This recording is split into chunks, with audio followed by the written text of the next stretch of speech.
Una siyempre pagluluto ng pinaputok. Excuse me. For today vlog, yan, magluluto tayo ng tawag dito, pinaputok na tilapia. Siyempre first is magkakayod sila galag ng niyog. Kakayod muna tayo ng niyog. Siyempre ito nagatanan natin siya, no? Nilagay ko na rito mga nilagay ko rito yung sibuyas, luya, saka paminta. Tapos yun yung sili, yan. Nilagay ko rito siya. Yan. Ito yung preparation. Isa lang nilagay ko, ma'am. Sige, dagdagan pa raw natin ng paminta. Yan, ito yung mga preparasyon na ginagawa ko. Tapos lalagyan ko siya ng bechin. Ha? Barbecue steak. Wala. Si ate? Ba't di siya bumili? Wala nga Wala nga akong ginamit ng New Year. Sabi mo, broomstick. Tapos lalagyan siya natin ng konting asin. Broomstick, hindi ba? Kasi may asin na yung tilapia ko. Yan.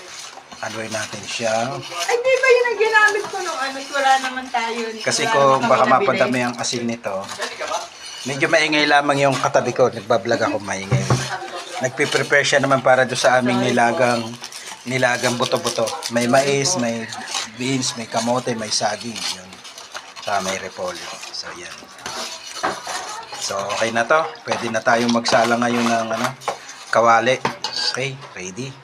So, ito na yung ating pinapuputok na tilapia. Medyo matitigas yung aking dahon kaya lumapat na siya. Okay lang yan. Yan guys. Until maluto siya. Ayan mo lang siya dyan. Tapos makikita mo mamaya kung paano yung mangyayari. Balik tayo maya maya guys. So ito mayroon na tayong isa. Yan mamaya lalagyan natin ng gata na malapot sa ibabaw. Yung final gata niya nasa ibabaw. Yan makikita nyo mamaya. Oh, look yummy, diba? Dami mong makakain nito guys. Sarap. Okay, mamaya.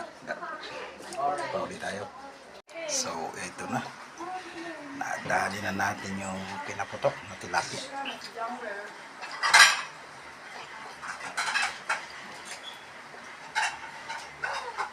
Look, delicious talaga guys.